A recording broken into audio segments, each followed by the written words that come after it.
काँग्रेसची महत्त्वाची बैठक पार पडली। मात्र या बैठकीपूर्वी नाना पटोले यांनी माध्यमांशी बोलताना भाजपावर टीका केली आहे। भाजपा फोडाफोडीचं राजकारण करतय, भ्रष्टाचाराचे आरोप असलेल्यांना पक्षात सामील करतायत असं म्हणत नाना पटोलेंनी भाजपावर टीका केली आहे।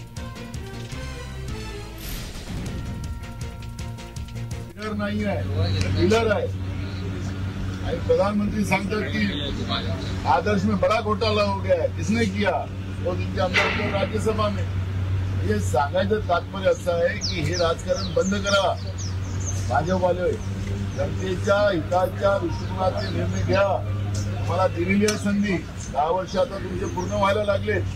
त्या 10 वर्षात तुम्ही गोरगरिबांना तर उद्ध्वस्त केलं, महागाई वाढवून तर त्यांच्या तोंडातलं अन्न पण हिसकून घेतलं।